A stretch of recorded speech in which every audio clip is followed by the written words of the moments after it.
Anybody wake up today and say, man, it looks like it's gonna rain? It must be Nostradamus, because it's raining right now. This is movie rain, no relation to movie film. This rain is a result of some sort of strategic mechanism that points the ship water and then comes back down naturally, creating the effect of rain.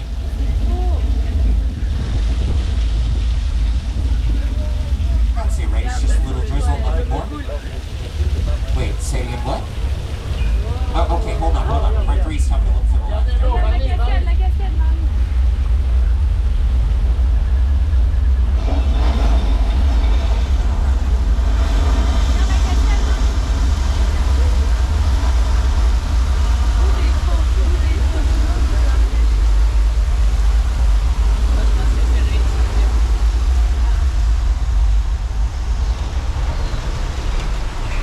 It's okay, everyone. It's just water.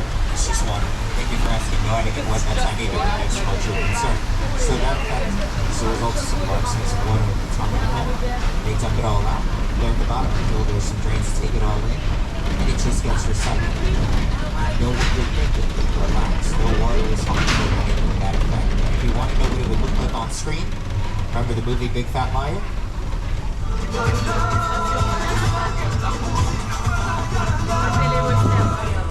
You can't outrun the bullshit!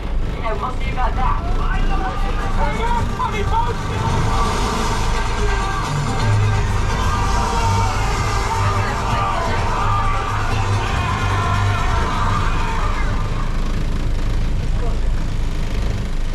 So we're at about the halfway mark here. Just want to remind you to please remain seated. The studio is still private property. If you drop a personal item, you just can't wait to use the restroom, pull the cord, but please do remain seated at all times. So this set here is known as 6 Points. You may recognize it from the streaming series Angeline, which is on Peacock, starring Emmy Rossum and Martin Freeman. Or if you saw Quentin Tarantino's most recent film, Once Upon a Time in Hollywood, then you'll definitely recognize this location from that movie. It's been featured in many westerns over the years. Take a look at some of the cowboy heroes who worked here at 6 Points.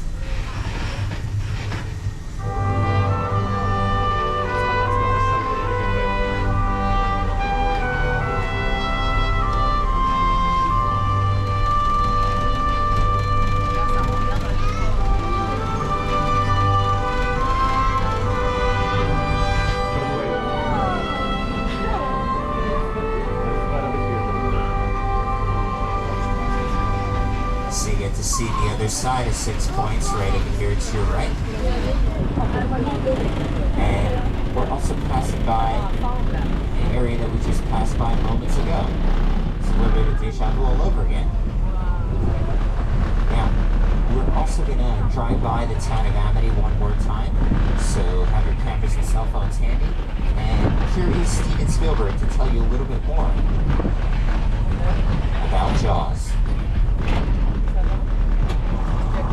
The Jaws ride was almost the inevitable result of the size of the box office when Jaws first opened in June of 1975. And that was really the first time I ever got involved in the creation of a ride. It was a great honor to be invited into a creative circle of tremendous designers at Universal that were trying to figure out how to replicate what the movie had done to audiences in a real way by building a physical shark that would come out of the water and terrify tourists as they were sitting in the train. And the most amazing thing about the Jaws ride is it is exactly as it was from the time it was first placed on the Universal lot. There have been tweaks, of course, over the years, but it is essentially what the designers and myself all envisioned and created.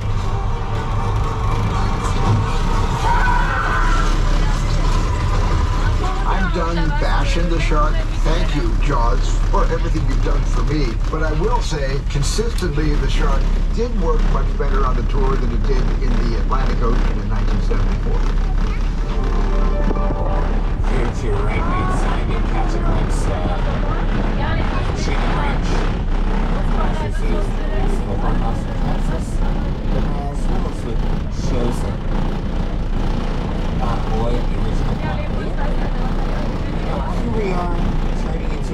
street that many of you have been desperately wanting to see. This area here is known as Colonial Street. You may recognize it from the show Desperate Housewives. This area has quite a bit of history to it. That purple house on the left was the original 1313 Mockingbird Lane.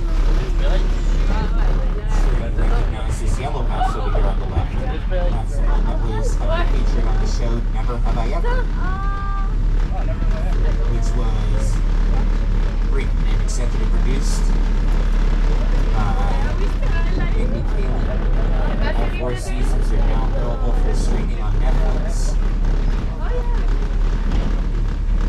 Fans of Superstore know that this is where they shot the last scene, the final episode of Superstore, right here in this very location. And earlier in the tour, I was mentioning a show called Ted. So, Ted streams on Peacock. It's a prequel to the Ted films by Seth MacFarlane. And you'll see the house that they used to film for the show Ted there on the monitors. And then you'll see it coming up over here to your left, because this is one of the locations that they use for the filming of the show Ted. How many we got? Well, let's see. We got 20 carbons. Fantastic. Do you think we're getting too old for this? Oh, come on, Johnny, we're doing a public service here. If a kid leaves the house in a less than stellar Halloween costume, he's got to get the bad news before he makes a fool of himself all over town. Where's some miracles? On your monitors, you see some other great filming examples that took place on Colonial Street. And from Colonial Street to Lion Estates, so here to your left-hand side, you'll see replicas of the original props that were used for the 30th anniversary of Back to the Future. One of the executive producers of Back to the Future is Steven Spielberg. And here he is to talk to you about his relationship with the studio tour. My entire career began with my relationship with Universal Studios just as a high school kid on a tour bus. Remember, in those days, there weren't trams, there were buses called the Gray Line Tour Bus. And I was so excited and thrilled to be on the lot. It was my first time ever on a movie studio lot. And during a bathroom break, I hid in the bathroom, and when everybody left to get back on the bus, I waited another 15 minutes until I'm sure the bus left, and then I had the entire lot to myself that day. And in those days, movie lots were so crowded because all movies were made on film lots. So they're made all over the world, on locations, but most of us focused in those days, in the 60s, on the film lots. So nobody noticed me when I was going around from soundstage to soundstage, and I really felt, in my own young way, I owned the lot and had the most amazing day of my life. And those of you who were able to partake in the Step Onto the Lot experience that was happening earlier this summer, get to see that the setting was being broken down over here to your right-hand side, there to your left. You'll see some great examples of some picture cars that were available during the Step Onto the Lot experience. Now, this area, the Step Onto the Lot experience wasn't just limited to that area right there. It also included the Bates Motel, which you'll see over here to the right. You see that some of the props have been left over from the Step Onto the Lot experience. We're also coming up to an official scale replica of the Hollywood sign.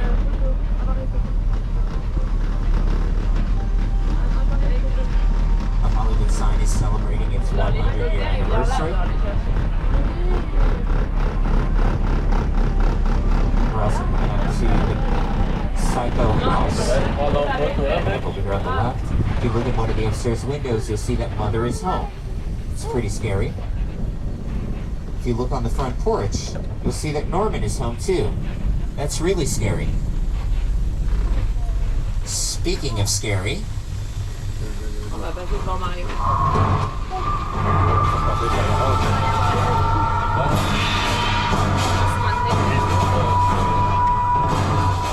we're coming up to one of the sets Steven Spielberg's War of the Worlds. Starring Tom Cruise and Dakota Fanning. Yes, that is a real commercial passenger plane that was bought and destroyed to make this set as authentic as possible. Yes, those are real cars that were bought and destroyed to make this set as authentic as possible. And yes, over there on the right-hand side, that's a real mailbox that was bought and destroyed to make this set as authentic as possible.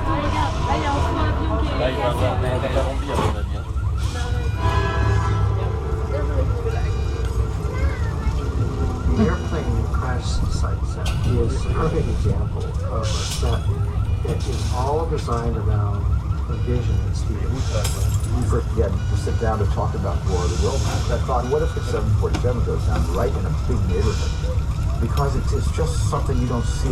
You're doing good. You're doing good. Keep your eyes on me. Listen, I want you to close your eyes, okay? See I'm closed?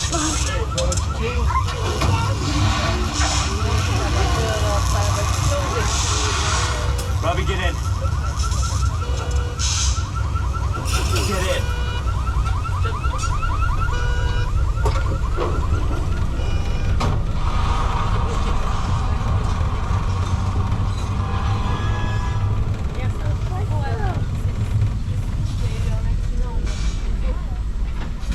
And War of the Worlds was directed by Steven Spielberg, who's a director who's had a very long collaborative history with Universal over the years. Another director who's had a successful relationship with Universal is Oscar Award winner Jordan Peele. And here he is.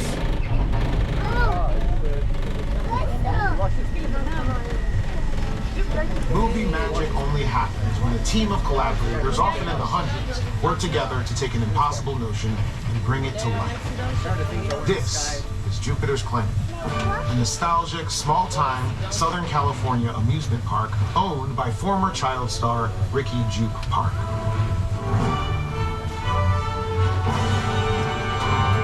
Over there, look into the winking well and have your picture taken just like the kids in that old 90s movie Kid Sheriff. That's what this whole place is loosely based on. Remember that one? No? Why? A little further down, you can see the brand new Star Lasso Experience. Built to showcase an unbelievable new live show. It's not looking so live anymore. Anyway, behind this Hollywood fantasy of a gold rush frontier town lies a sinister secret. It is smack dab in the center of a UFO hotspot.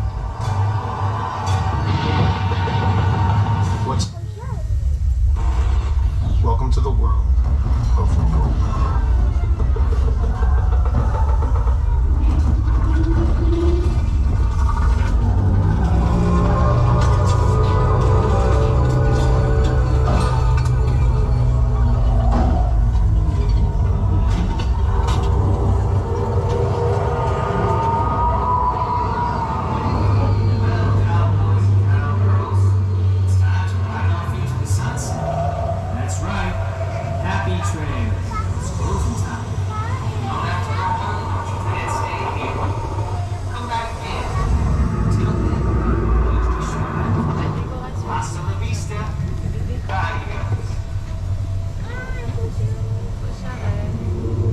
So here we are, headed to an area of the lot where they once had an attraction called the Dune Glacier Expedition, better known as the Ice Tunnel. So it was featured in an episode of The $6 Million Man, as you can see there. The tram would climb to an imaginary elevation of 12,000 feet. The only way back to the theme park was through the ice tunnel, where the slightest sound could trigger an avalanche.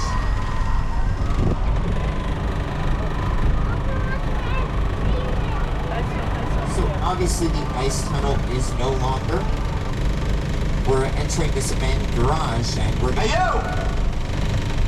I just got here. All right, I got it. But listen, hello, beautiful people, particularly you right there missing the third row. How you doing? You good? My name is Roman Pierce. Buddy Hobbs asked us to stand you show for a while. Brought you in our secret spot. We're having a few friends over. It's a little messy. It's all good. The more the merrier. Especially right there in that third row, like I was saying. So look, see over there? That's Hobbs' urban assault vehicle.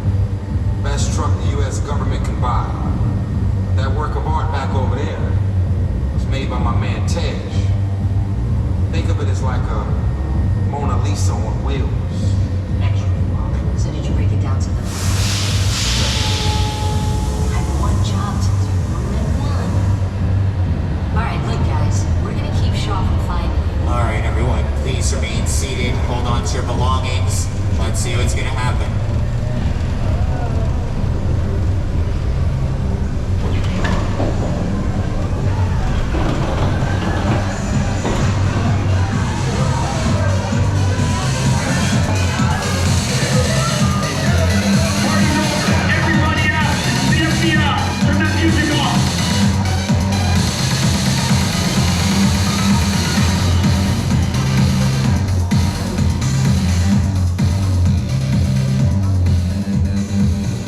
This is what we're doing. This is the race day after party, and where the other? Roman Pierce, FBI, don't move. Bill? That's right, party's over. You know how long I took to iron this shirt, man? I'm not. You're under arrest right now. Ladies, just back up a little bit. I got it.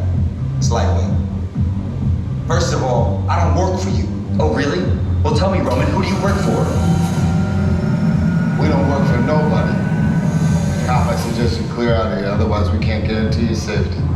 Guarantee my safety? I'm the one holding the gun. Yeah, but mine's a whole lot bigger than yours. Hobbs, escort this novice out. Let's go, Cookie Puss. You got an ugly suit on, man. It's cheap. Somebody out there really pissed off Shaw. It's gonna get ugly fast. Yeah, don't worry. Lucky for you, our whole family will protect you. Are you kidding me, Roman? You didn't shut off your phone, bro? I gotta call you back. I'm in the middle of See what I'm talking about? Call you back. Man. It was on vibrate. Shaw traced us. Hobbs can't hold him forever. Letty, Roman, we're up. Driver, move that vehicle. It's about to get real interesting. My Mona Lisa's all warmed up right next door.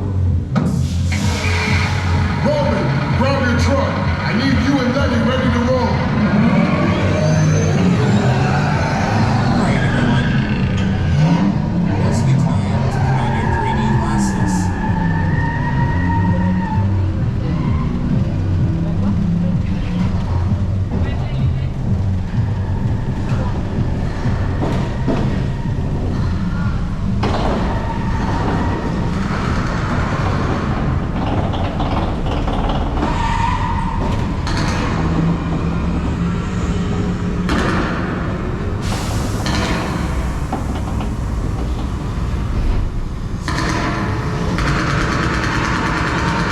Which one of you is the witness? Speak now or you all get fried! This is our turn. After them! Okay, guys, it's showtime. Come to the left. This thing ain't moving fast enough. Roman, Letty, hook him up.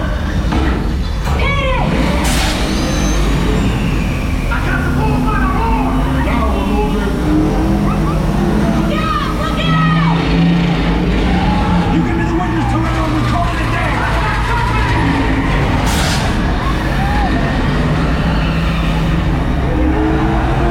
The witness is mine, Letty! How about you eat asphalt? Don't think you're getting away! Call it the cause! Way to go, Letty. Don't let an official shot! Not gonna happen.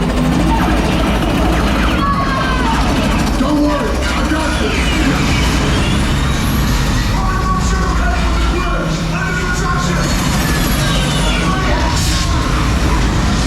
Hit the nitrous.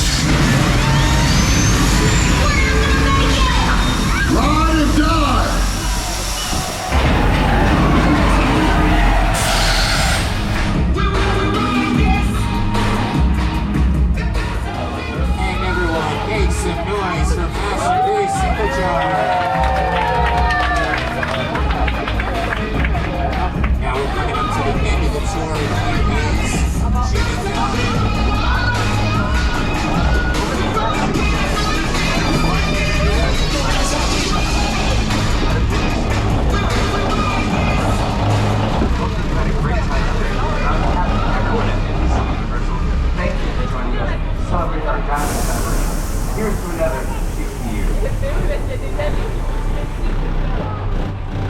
360 indeed.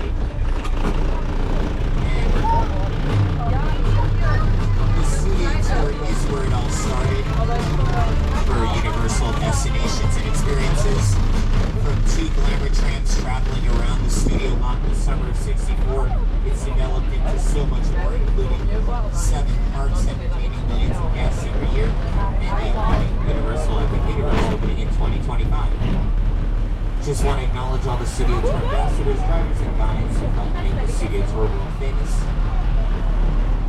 Also, cast members, thanks for coming back. If you're not a cast member, just head to the Universal box office, see how you can upgrade to an annual pass so that you can come back again and again. And make sure that you downloaded the Universal Studios Hollywood app. It's where you'll find information regarding park hours, wait times, mobile food ordering, and so much more. And to purchase any of the NBC Universal movies and TV shows that you've seen on the tour, just visit www.upt.com or your retail stores, and be sure to check out the Fandango sign. When you exit the tram, scan the QR code for even more ways to buy and stream many of your favorite movies from the past 6 years. And everyone, how about a big round of applause for the person who made this all possible, our driver, Adam. He's going to be available momentarily for any photographs, autographs, or financial planning advice. Feel free to see him then. Enjoy the rest of your day here at Universal Studios Hollywood. My name is Peter, and I've been brought to you by my parents. See everyone.